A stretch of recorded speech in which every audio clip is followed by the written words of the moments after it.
Hello and welcome back to the BlizzCon stage here at the Anaheim Convention Center. This is the HGC Finals here for 2017, and we have got an incredible audience of fans here at Anaheim. Thank you so much for joining us online and, of course, for being here in person. And you know what, guys? Can you guys do me a favor? I want the online audience to know what they're missing. Let's give them a quick shout out on the count of 3. 1, 2, 3! Thank you for watching online. Maybe next year you can join us for this incredible experience. It is nothing like this being with you guys, enjoying these games. And let me give you a quick rundown of what we've seen today. MVP Black took a 2-0 victory over Team Freedom. We followed that up with another 2-0. Team Expert taking out Team Dignitas in the upset of the day. Then we just finished Fnatic with a 2-1 victory over Tempo Storm. One matchup remains. This one is an amazing one. The reigning BlizzCon champions from Korea, Ballistix, take on Roll20 esports from North America. It's gonna be a good one. Kylaris, over to you guys. Thank you very much, Kevin. Indeed, a lot of emotion riding on this one here as Roll20 will go up against Ballistix. Both teams which have shown in the past couple of weeks, months, what have you, a lot of emotion, be it someone like Glarung, be it someone like Hooligan in the Eastern Clash. It's going to be good for sure. Welcome, ladies and gentlemen, to the panel. I am here with Wolf, Jayhow, and Grubby. And so far today, guys, what we've seen, Jayhow, you're joining us at the desk. Did you expect Fnatic and Tempo Storm to go how it went? Nope.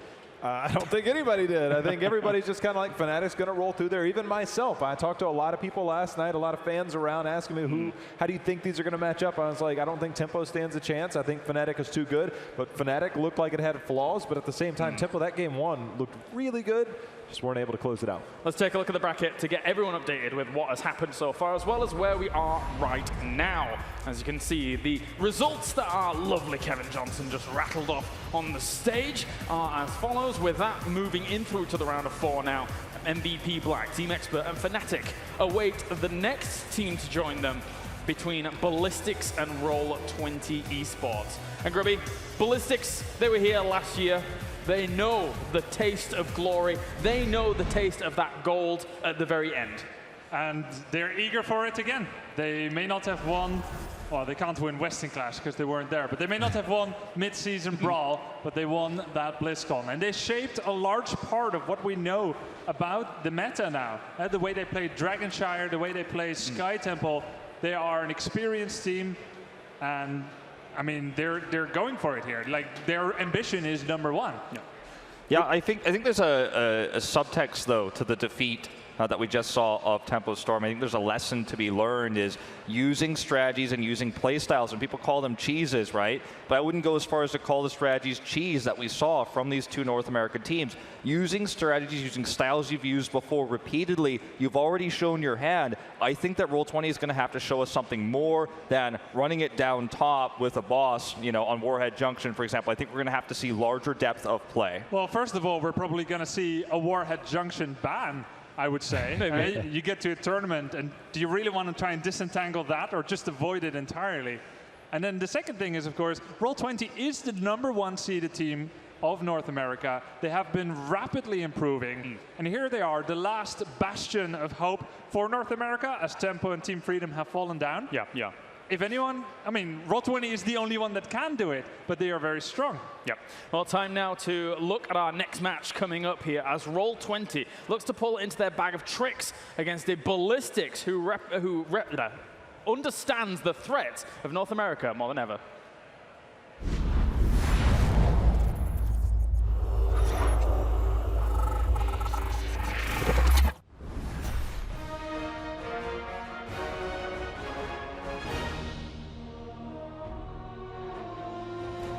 This is my first BlizzCon I've ever been to, not even as an attendee. So being able to play on the big stage for the first time just means everything to me. Being able to play here is going to be an opportunity for me to show what I'm capable of and what I've done for the last 9 months. Our first matchup is against Ballistix, and I think it's probably the best group draw we could have had. I think they're probably the strongest team on our side of the bracket. So if we get to face them in a best of 3, I think that probably favors us because we have some unorthodox strategies that we can pull out against them. One thing that we've been able to do against 2 Korean teams historically already, first at mid-season Brawl we were able to surprise them with the strategy, and then here in the US versus Tempest we were also able to surprise them on Warhead Junction. I think we have a few more tricks up our sleeves, and if we play really well and we play at our best, I think we can win 2-0 with the element of surprise against Ballistix. I competed in my first BlizzCon in 2016 with Denial at the time was my team, and we had a pretty overall lackluster performance. We got 7th, 8th, and personally it was a really disappointing performance overall. Looking into BlizzCon 2017, I'm really excited to prove that North America is a good region once again, and sort of on a personal level I want to achieve greater than I had achieved last year, so I'm shooting for first.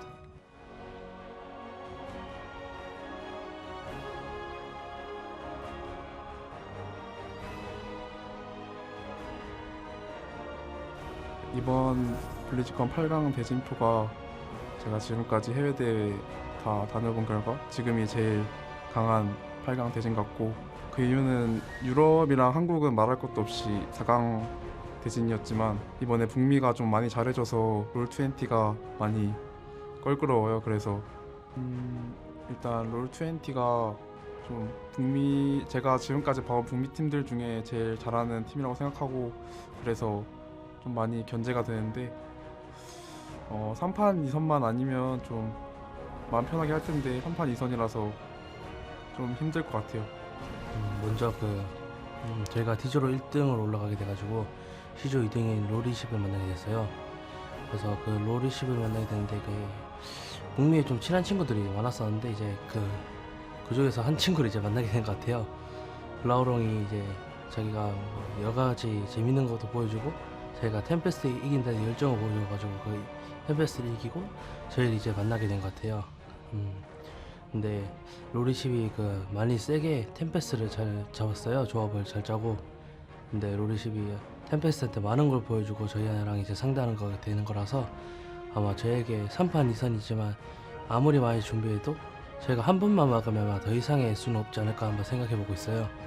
그래서 롤20이랑 블라우롱이 이제 같이 이제 슬프지만 저희가 아마 실력으로는 저희가 아직도 많이 앞서니까 아마 이기지 않을까 생각해보고 있어요. Gentlemen, let's give a massive BlizzCon welcome to the #1 seed from North America. In the red corner, Roll20 esports!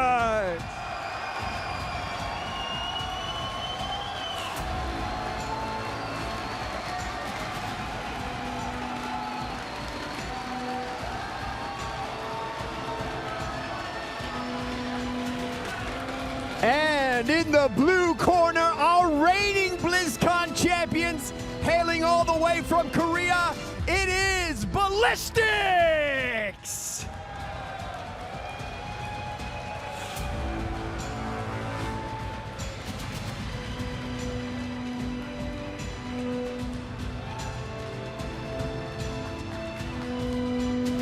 Captains, please, center stage.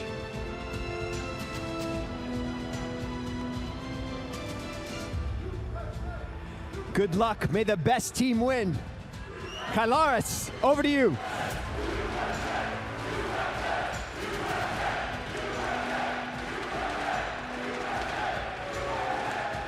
That says it all here as we go into this next one. Roll20 esports goes up against Ballistix. And overall, both of these teams mean business. They came out, they looked focused, Grubby. There's a lot of emotions, as we mentioned, between these two in terms of how they approach the game, how they get into the game. But this is going to be a big one for these two teams. Very much so, Kylaris. And another big one is how they approach the group stage. Roll20 came from a very challenging group, and we could see that Ballistix is aware of that. The team to beat the Korean team here, Tempest, Roll20 has had to show much of what they had, but they may have some more tricks up their sleeve. On a side note, I don't know, I could only hear it. I was hearing Wolf's thoughts. He was just chanting Korea, Korea. How did you read my mind? I was actually about to interrupt Kylaris and come back and do that. He's bulimic.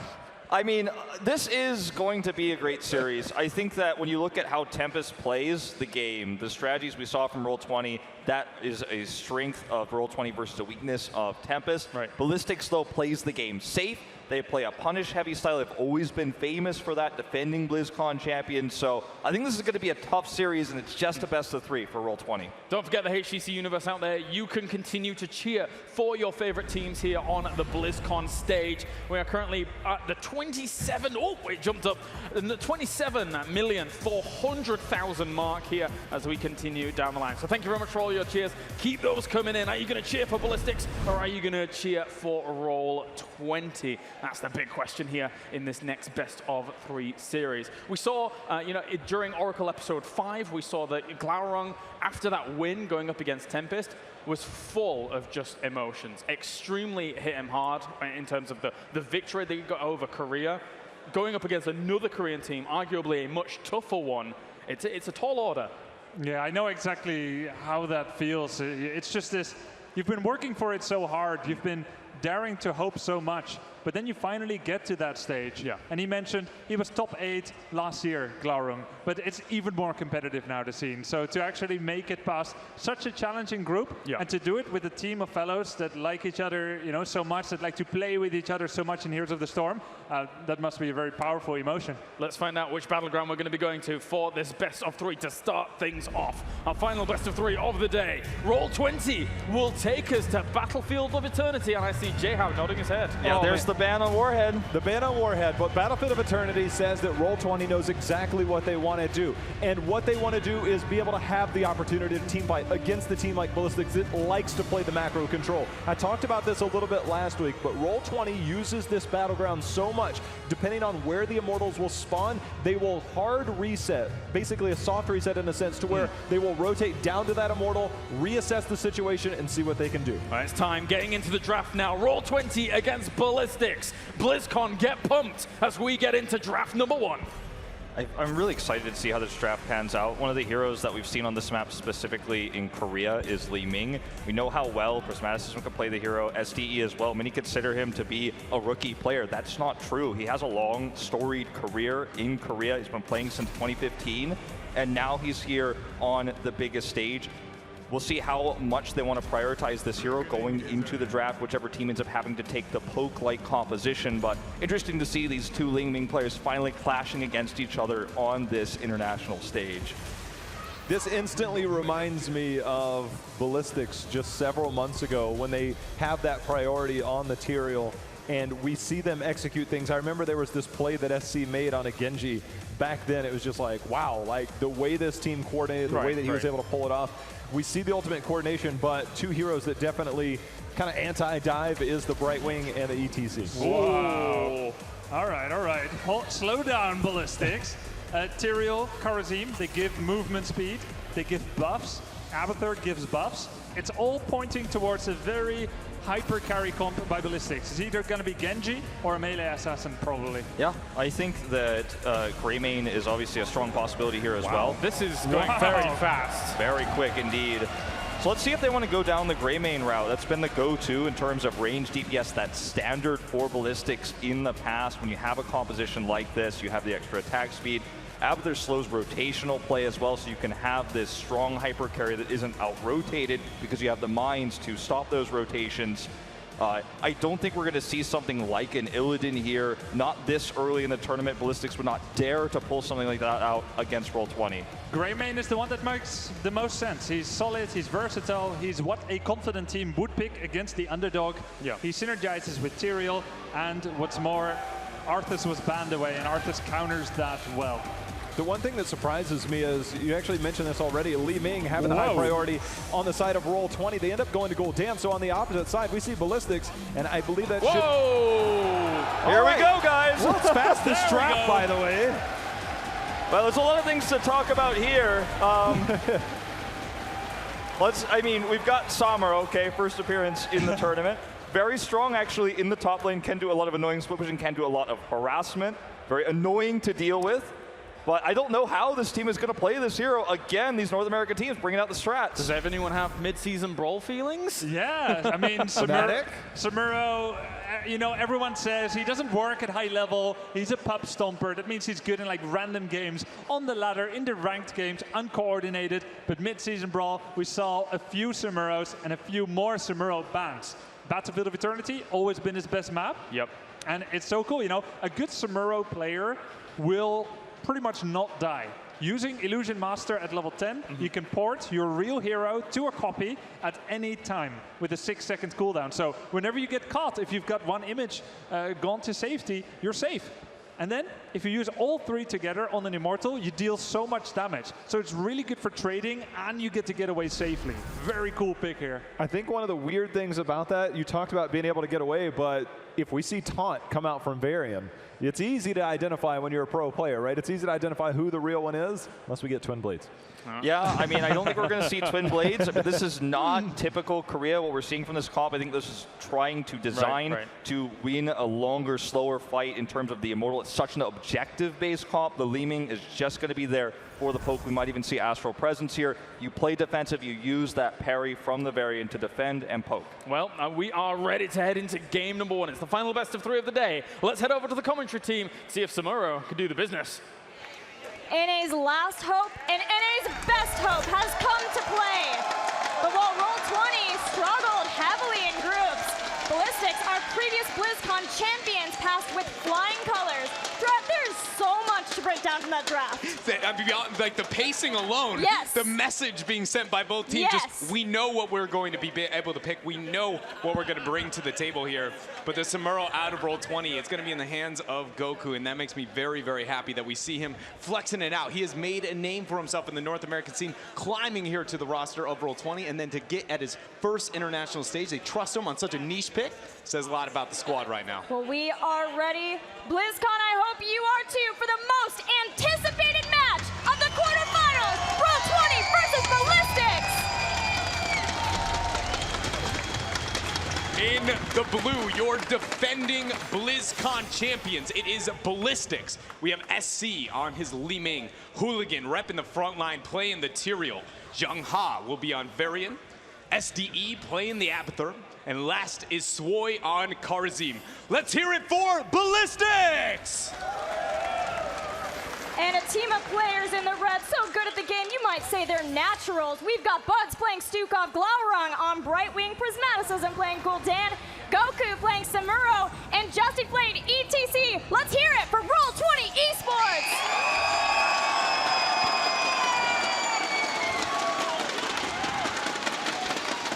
So let's start with Stukov versus Tyrael. One of my favorite interactions.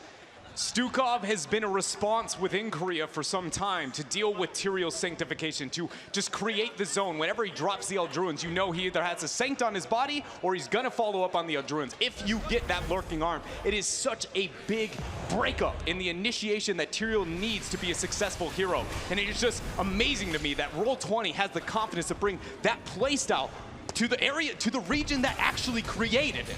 Especially on this very map, because this map has been a problem for Ballistix when Hooligan plays Tyrael versus a Stukov. He's wanted to do things like aggressively invade the siege camp or the bruiser camp, and not being able to get the shaman because he jumps over, and then having the silence underneath has killed him so many times. And that may just be enough to stave off the aggression that Ballistix would like to bring with this comp. And you know, we had the analyst desk, they were dabbling a bit with the Varian taunt, with the sevens. Wait a minute, oh, nice power slide away, no CC there. We were dabbling with all the heroic options, but I wouldn't even put it past the realm of possibility of even a Colossus smash here. Yeah, especially because that is Jung Ha playing Varian, right? It is the melee assassin player in general. It doesn't guarantee it. Maybe they want to have the taunt lockdown for whatever happens here. Maybe if Justin goes and face checks another bush as ETC, you wouldn't be able to power slide away from the taunt. And the only reason I kind of talk about that is because we see Korea, especially Ballistix, so very good with Hooligan there onto the Tyrael, following up with Karazim for a large amount of DPS to the single target, and a very good, you know, immediate burst follow-up is going to be that possibility of the Colossus smash. But we see Eldruins drop there for Justin. Glaurung, he's going to be just fine after dropping a polymorph. Keep in mind, Buzz had to use his passive there, so very little healing for Roll20. Yeah, Prismaticism getting low. First blood of the series is drawn by Ballistix, but the whole time it's been Samuro on the Immortal. So Roll20 needs to make the best of this, but losing 2 here is pretty rough. Yeah, that's a very tough situation for them to find themselves in. Samuro is one of the highest single target DPS when it comes to that Immortal race, but Ballistix, they've got 4 members after splitting the members of Roll20, and now they're going to be very aggressive with this positioning as the halftime show concludes. So where do the members of both teams go? They're just going to trade out on damage. This will favor Ballistix because of the lead they got on the Immortals. But at this point, Roll20 are just trying to clean up the mess that was created from those 2 kills earlier on, get the Immortal health as low as they can so the shielding isn't too dire. And already we find the fact that there is an Abathur composition on Battlefield of Eternity and a Immortal being won here by Ballistix. This is a very grim start to game number 1 for Roll20. Mortal will be pushing in the bottom lane, right wing, to make sure that they are getting that counter siege in the top lane so that Roll20 don't fall too far behind. And it's all about getting the shielding down of this Immortal so it'll move into melee range. Then Goku can do a lot more damage with the mirror images, with the melee heroes that he is playing. Here, I say heroes because he's got 3 of them. They've got it now down with the shield, though. Yeah, we'll see if they're able to get this forward. A lot of damage coming out. Goku's going to go ahead and go into stealth. He gets Glorong with the teleport. Peekaboo revealing the members of Ballistix. Glorong eats a bit of damage with Jung Ha, showing the threat he can provide to that backline. And that was a little bit of what I was talking about here with that pick into the variant. Almost no matter what direction he goes, he will trade very well into the backline. And I feel like that was a brilliant adjustment into the double support, the Stukov and the Brightwing. It's a response to the Tyrael, but neither one of them can handle their own against a variant. Yeah, we're starting to see, too, for Roll20 how they may be trying to set up future fights. We talked a lot about Brightwing bombs and how you can set those up with a Genji Swift striking in and then having Brightwing set down in the perfect place for an Emerald Wind. But if you have a Wind Walk there from Samuro being able to sneak into the perfect position to split apart the team, maybe that's some way that they can push back a Varian, a Tyrael, someone else, and then push forward somebody that they could kill like the Karzian. And as we saw the first Immortal phase kind of play out, as Ballistix was sieging up, we find a situation where the Abathur is getting the side soak, Glorong on the side, you know, he's doing Brightwing things, not dropping the teleport too early. But when 10 hits, because of the Samuro play, assuming that we see them go into illusions, this will create split pressure that the Abathur actually has to deal with. Brightwing does not pressure the lane effectively enough, but if Goku is clever enough with those transitions, I would expect them to at least create a problem for the Abathur to have to be able to deal with. And they need to, because Ballistix is such a dominant force in lanes, right? We talked about Fnatic in the last series and how good they are at being able to put the pressure on in every single place and then set up options for themselves. Ballistix is the best team at that in Korea, right? They lost to MVP Black, but even MVP Black, a team who doesn't really respect anybody else in the region when it comes to macro play, plays completely different versus Ballistix because of how good Ballistix are at objective-based play. Well, for Roll20, the very opener here and the intent over the first Immortal phase did not go to plan. We'll see if that's going to be the case. Spawning is very offensive for both sides. Goku is going to go ahead and drop down some of those clones here, but again, there is no heroic. And Glorong on the side, he's worried about that Shaman camp. He's going to be focusing on that. Camp in the bottom lane too. Nobody there to deal, and that fort is low, so eventually someone will need to go and deal with that.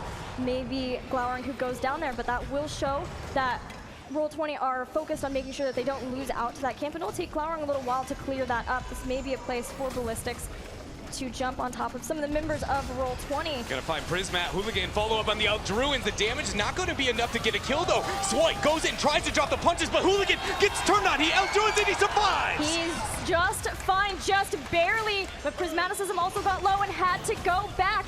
Justing now seems to be the target as Ballistix are chasing him down, but he power slides out and is safe for now. Roll20 are ready to get back into it. Prismaticism turned around and in the face of so much danger, just drained life until the team could come into his aid. Samuro still soaking on those side lanes, again without heroics available. Wait a minute though, Justin goes in, Buzz actually gets the heal coming out from Glorong. He peels back, but it doesn't matter. Ballistix again, just showing why they are so scary with these Tyrael compositions. Yeah, this time Hooligan was plenty healthy to go in and ensure that Stukov dropped, and that is amount of time where Roll20 does not have everybody out on the battlefield. Ballistix continuing to be aggressive here, now puts damage on Justin, but has Hooligan gone too far? Power slide away for Justings. It looks like that they are going to be just fine for now. halftime show is led here by the members of Roll20, but as Ballistix here backs right on out, you know that they're going to be trying to get this for themselves.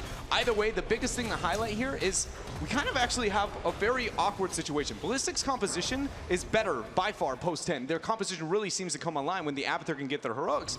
But it feels like so does Roll20's with that side soak here. So neither team is necessarily comfortable forcing, but they kind of like, well, if you're not going to force it, am I going to force it? And it leads to these very long, stalled out things. I expect when heroics come online, though, Ballistix, they're going to be very, very aggressive over Roll20. Yeah, it's a giant game of chicken we're seeing played here, but comes in with the phase shift from Glaurung. Now Justin goes to the power slide. We've got the silence underneath. Harazim falls, the first kill for Roll20, and they're not done yet. Yeah, looking for a bit more. The body block's coming out from Goku. They're on to Jongha. He's able to deal with those clones, and now Roll20's looking to get damage here onto their Immortal. Power slide goes in, not back. Varian, he's parrying, and he's going to be just fine. Hooligan dives in and is the self-sacrificing angel. He goes down. Jongha quick to follow, and Roll20 is fighting.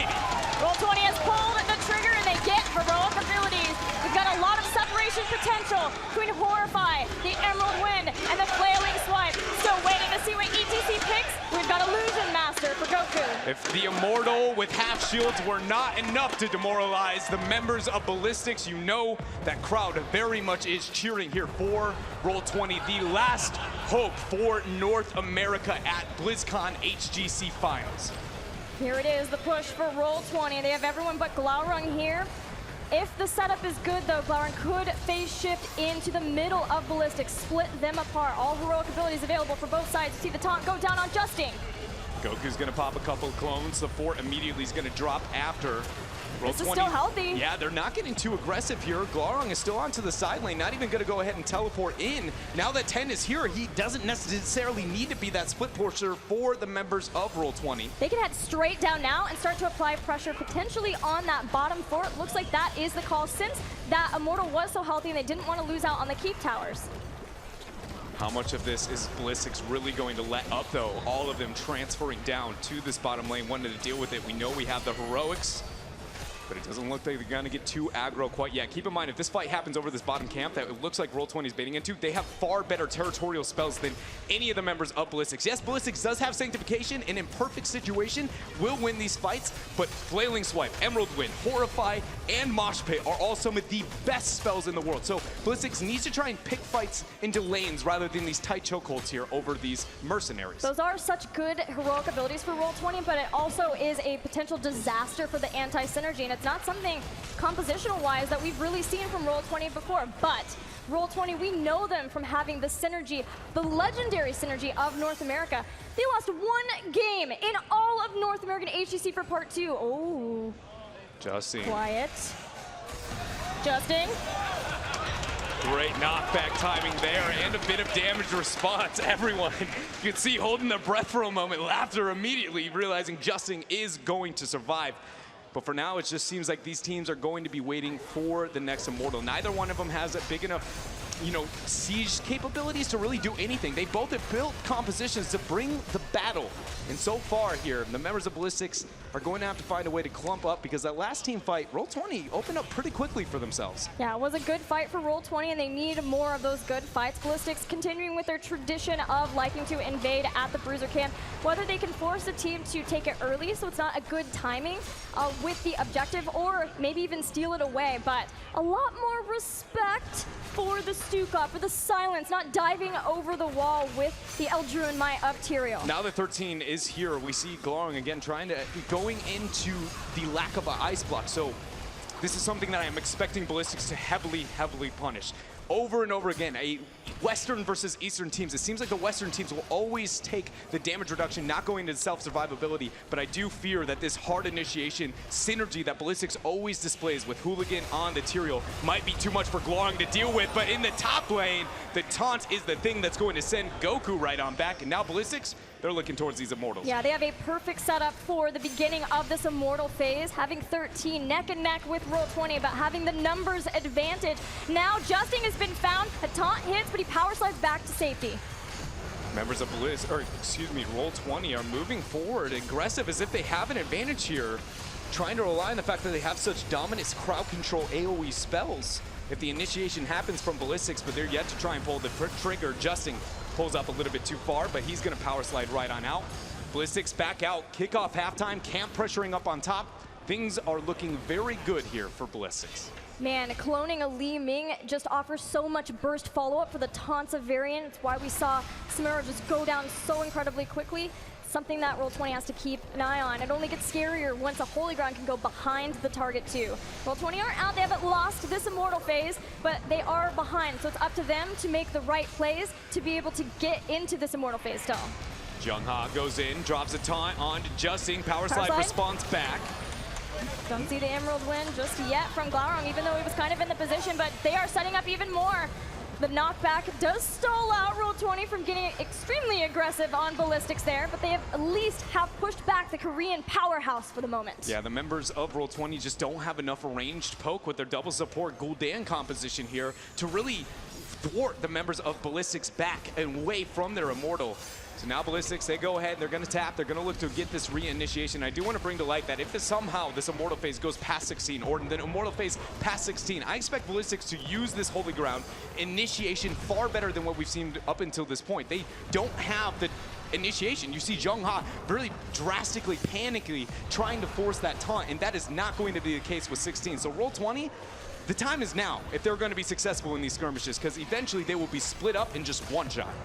Goku's getting in there, but it was just the clone, so he's fine. And even though, yes, they've mentioned that, there's the taunt, it's up to Buds to make sure that he is watching for Tyrael always once he does go in with the Holy Grounds. With the flailing swipe too, pushing him away. Roll20 is going to step forward onto this Immortal, start to put the damage in with the Samuro. Gul'dan's throwing out the Fell Flame as well. Swoi and SC over the wall. You see them waiting, they all in. They're going under Justin, and he is deleted immediately. That synergy displayed by Ballistix over and over again with this Tyrael. Right now, Roll20 doesn't have a tool to deal with it. Now all they can do is lick their wounds as they phase shift back in, but Jungha is not done with this fight yet. Horrify? Forcing the Horrify just to get out, and Roll20 use so many heroic abilities and still lose the Immortal phase. That's without 16. Things are going to be difficult in the future here for the members of Roll20. But thankfully, this Immortal, you know, it's not that healthy. Its shielding is rather low, and the members of Ballistix don't necessarily have the best siege. When they initiate, they have to initiate as a unit. But I had to bring to light the fact that we are yet to see a skirmish where Sanctification has even been dropped. We are yet to really see what Ballistix is known for with this Tyrael play against Roll20. Yeah, all they're doing is assassinating one person before anyone can even react. They're going in again. Brightwing is forced up to the top lane. So now it's time for Roll20. Mosh Pit immediately interrupted and didn't catch anyone. They had the force of will still even just to take that out. 16 is all but here for Ballistix, and they're trying to keep Roll20 in the fight so that they can take them out. Goes down. 16 is achieved for the members of Ballistix. Now Taunt goes in onto Goku. He's trying to use the Illusion Master. Looks like he is going to make it out. A lot of damage here going on to the Immortal, but Ballistix, a man up, no frontliner for the members of Roll20. I was gonna say they're gonna get aggressive with this talent here, but it seems like that is too much for them to handle. They don't want to take the risk. Back out, play it safe, understandably so, as they have really remained in control, the driver's seat of this game for the last couple of minutes. Yeah, the Immortal was starting to get fairly low in health, and it would force them to push forward onto the keep versus a lot of those heroic abilities that we mentioned that can be very scary to siege into, things like Flailing Swipe, the Brightwing Bomb to Emerald win them in, and of course the Horrify and how horrifying it can be for a team. So instead, Ballistix head straight out to get as many mercenary camps as they can. Keep Roll20 back toward the side of their base, not give them any advantages, any ways of being able to take some structures down, and giving more freedom to an Abathur to continue his safe push. Whenever you're the Abathur and you get the map opened up to this kind of level, I mean, you really go from good to great. You know, you've been the slug, hiding, sending out the hats here and there, but that's your moment where, you know, you get to puff out the chest. You're like, I'm ready. I'm a real hero. I can get soak on my own. And, you know, it's just, I really like the fact that Ballistix at this point in time, it's very likely that they're going to take what is already a dominant team fight, dominant experience advantage, and only further it here because of, again, as you said, the lack of structures that Roll20 now has remaining. And Ballistix, you can tell how good they feel with their composition. Just by the talents they pick. This time it's Glaurung. He lives for now. Emerald win gets him out. They live. Roll20 lives. Goku moves forward. Goku, just a bit of a clone, you know, not too excited here. 23 seconds out, and we're going to have the next Immortal phase. We watched, we talked about it. I'm just going to say the words Holy Ground and leave it at that. How is Roll20 going to deal with it? Holy Ground, there's another one. Justing as power slide, but there's nowhere to go, Mosh! nowhere to run. Mosh stops, canceled, immediate. SC able to teleport out before Glaran gets the polymorph. Swoy drops back, gets the heal for him. Justing is able to make it out here, but brilliant synergy, teamwork again out of Ballistix. The members of Roll20, though, they might not be done yet. Gul'dan, you know, Prismaticism kind of rolling in with those dots here as the game is moving up and he's scaling upward. The thing I'm really worried about for Roll20, though, is that Ballistix continues to use these extremely low cooldown heroic abilities and gets so many things from it. You use a taunt and suddenly Horrify comes out. A taunt Emerald Wind comes out. These are far longer cooldown timings for Roll20 that are being used just to stop Ballistix from taunting someone to death. Yeah, that's a great point that you bring up here, and I wish I could say I have the answer, but the members of Roll20, it feels like they just gotta wait for those cooldowns and look for the initiation. Snapple fact here of this game, though, is that they're 65 seconds out from getting that mosh pit. Shaman Camp will be dropped, something that somebody's gonna have to deal with, but first we see Jongha move up for the taunt. Yeah, the thing for Roll20 to consider here is when someone gets taunted, how many people are there with them? Have they dropped the clone? Is everyone in concert? But the problem with that is some of these things to stop the taunt that aren't being used as heroic abilities, those won't save you in time if everything is in conjunction from Ballistix. So Roll20 are basically playing with fire at this point. Laurent got taunted out, chunked down below 50% HP, but it's a double support. They'll be fine on ticking those HP right back up. Keep an eye on that Eldruin. Constantly, you cannot ignore that thing. You legitimately just view it as, in any moment, if I step across this, expect to be split away from the rest of the members of Roll20. Goku did end up dropping back there to be able to deal with the Shaman Camp, and I'm expecting SC to, you know, use that Li Ming poke now, knowing that they have a man advantage on this Immortal. Gosh, speaking of Li Ming, SC has pretty much been untouched in this game. He really has set himself up to be the carry of this team.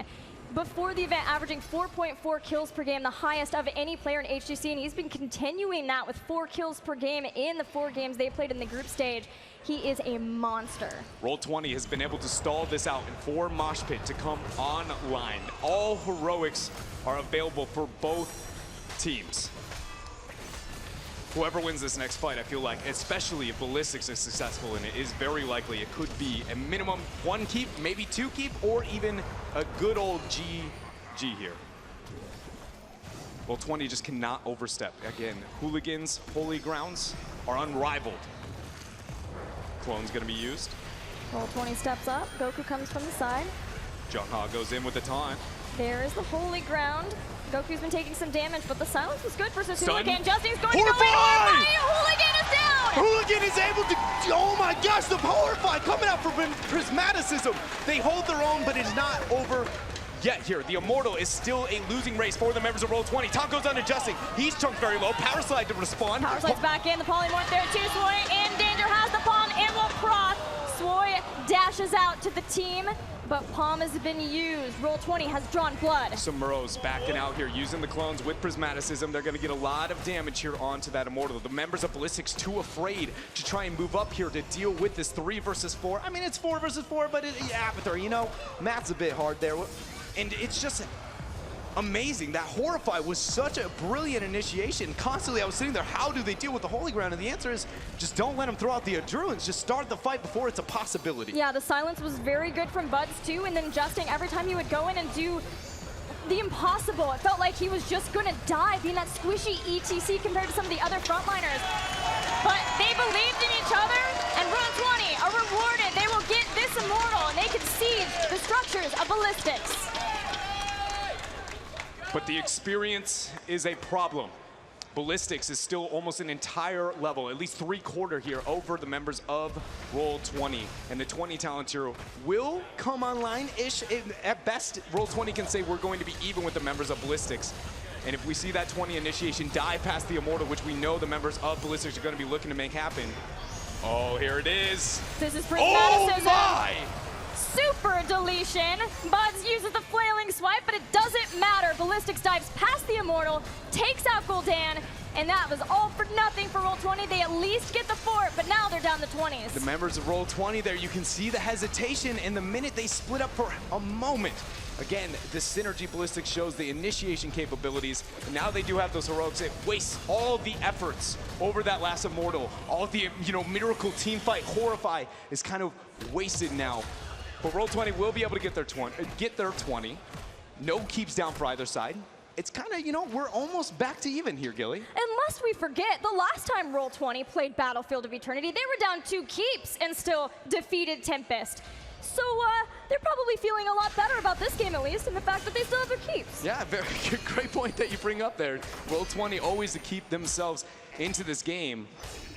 You see Hooligan kind of sharking around that camp, but the members loves to do that. I absolutely adore that positioning as well, because you can just throw out the Eldruins, you have vision, and it's just like, even if you want to take this Roll20, I just can bump you all out of this area. It just forces so many cooldowns for them to take such a weak Shaman camp, and it's amazing the interaction between those. But Ballistix is going to go ahead and abuse their level 20 advantage. They're going to pick themselves up the Shaman as we wait for the next, well, maybe not. I was going to say wait for the next Immortal, but they're not done with this. They're going to try and capitalize on this small window. Yeah, that Shaman camp was not worth Roll20 going into a fight without 20.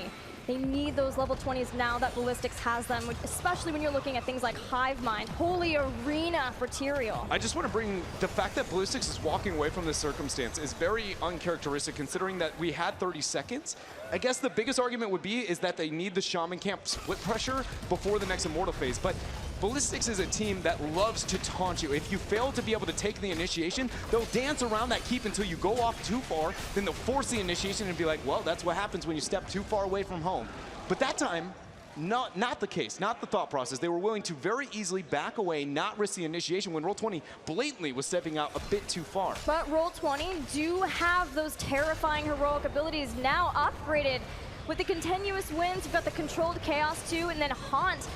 And of course, ETC has a game-changing Storm tier talent. Hasn't chosen it yet, waiting to see what will work best for Justin. He has been the focus a lot, and especially because he doesn't have Crowd Surfer, so once he's caught from a holy ground, he's probably gonna stay there. So we may be seeing a death metal here from Justin. And Swoy went into the Epiphany there at level 20, making every backliner's 1v1 essentially non-winnable. Swoy has the opportunity to dash in, he can dash out, and more importantly, he is going to trade up into in every situation. So the members of Roll20 need to make sure that they stay enclumped, sticking together as a unit. Halftime show has started, and it's in Ballistix' favor. Roll20 keeping an eye on Ballistix as they get set up. We're gonna see Glaurung go up to the top lane, make sure that Abathur and really just the push of Ballistix that they've been able to get control of in that top lane isn't too much, but that's gonna force Glaurung there. He knows, he uses the pixie dust. He's just fine. Just fine, and enough members of Ballistix transferred over that they're unable to make any, backdoor sneaky play with Roll20 moving up now. Glaurung still yet to get the teleport out. That top keep doesn't have any mercenaries to deal with any longer. Hooligan goes up. Beautiful use of the holy ground there, blocking the area for Justin to hit the power slide. It's really amazing to see that Glaurung didn't get caught there, because that was a problem point for Roll20 a lot, is Glaurung on his Brightwing, this very squishy support. He wants to be able to side lane as the global, but he got caught a lot by a lot of different teams. Specifically against Dignitas, Zalia 1v1'd him twice, back to back, and I believe in the exact same game. So that's a great adjustment here that we see being displayed by the members of Roll20 versus Ballistix, but things are still a bit of a struggle. Ballistix has the advantage here on to this Immortal by quite a large margin. Justin seems really far out from the rest of the team. Uses the face melt once Junghan goes in with the charge. No taunt usage yet. Both of the teams very patient in this Battlefield of Eternity game. The first game of a best of 3 with North America's last hope, Roll20 taking on the previous global champions at BlizzCon last year, Ballistix. They cannot make one mistake. Taunt goes down, Spilling swipe number 1, but again, post 20, that's not a cooldown that they're going to be too concerned about. Lurking arm drops, getting a bit of poke, but no one pulling the trigger here quite yet. Goku and Justin doing a really good job either side of that rock to allow Prismat to throw out a few of his Fell Flames. Just trying to even up the poke damage that was done by SCSC. Li Ming is a fantastic poke hero, and now they're even using SDE, just trying to poke down this Immortal as fast as possible. It's going to force the hand of Roll20. You can see them getting at least anxious a little bit here. Guan comes in. Goku trying to get the fake power slide. One-man mosh pit. It's interrupted. There's the repulsion. Jungha takes some damage. Goku's in, forcing the sanctification. Flailing Swipe pushes back Ballistix. Roll20 still going for it as the Horrify's out. The Horrify goes down, but nobody ends up dying there. Swoi pretty low in HP, but he still has the palm if necessary. Justin gets split. We see Jungha try to go in. The knockback is there. Power slide follow up, and Jungha goes down. The silence so good. Varian dies. Swoi in danger as he dashes to Hooligan. Hooligan gets him out of trouble, but Roll20 moves immediately to claim this Immortal. Second Immortal of the game here for Roll20, but a very different circumstance. Ballistix is going to be down themselves a Varian for a long while, and this is going to be most likely minimum of a keep for the members of Roll20. If Ballistix loses 1 to 2 members, could be game. The patience from both of these teams was so incredible in that phase, but finally Roll20 finds an opportunity for greatness here. They take out Varian. They have an Immortal. It's low in shielding, so they need to protect it from the poke as much as possible, but not take too much free poke to make them vulnerable. Sanctification was forced last fight. 30 seconds before Ballistix will have that crucial heroic ability. 8 more seconds before Varian is back to join the members of Ballistix. The shielding on the Immortal already removed from SC there, throwing out so many spells onto it. Yeah, even the clone of SDE, Justin tried to soak some of those up, but took a bunch of damage. Didn't want to do that. Glaurung's here. The keep is down. Power slide out. Swoi's in a bad spot. Horrify is used. He's going to get dropped to the back line, and he goes down. Swoi is gone. Roll20 esports has just taken down the support of Ballistix. They are down to 4 members, including the Avatar, as the flailing side pushes back. But Buzz is in danger. He goes down. A support for a support. The shielding on the core is removed. 68, 80. They look at the Immortal. It 40, goes down. 30. 25. Will take out Ballistix in game 1.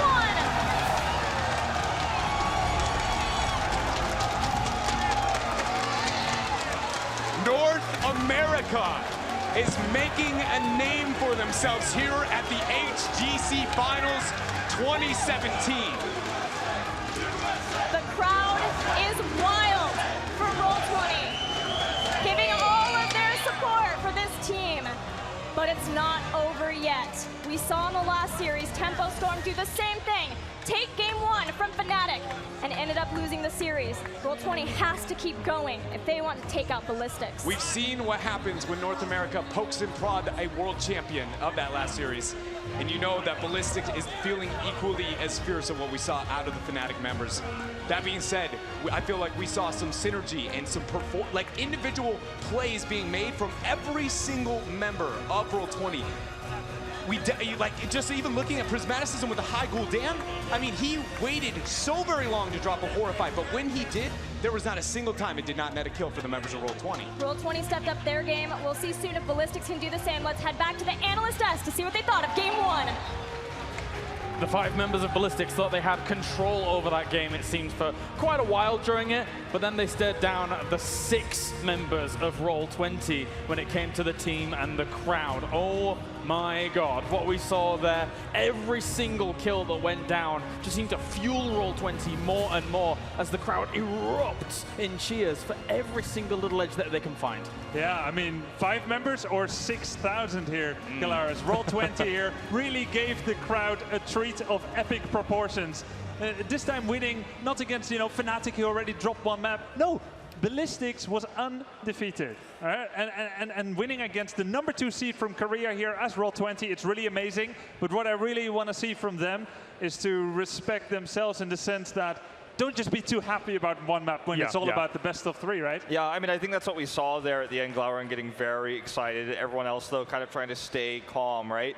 And I think that what's most impressive about this draft and this win to me is I feel like any other hero but Samuro would have given them a greater result. I don't think the Samuro pick was what won it for them. We saw so many moments with the flailing arms, the Horrifies, that heroic synergy in the late game got them the picks that won them the later team fights. And I mean, if they could do this with a Samuro pick, I feel like they could do it with anything.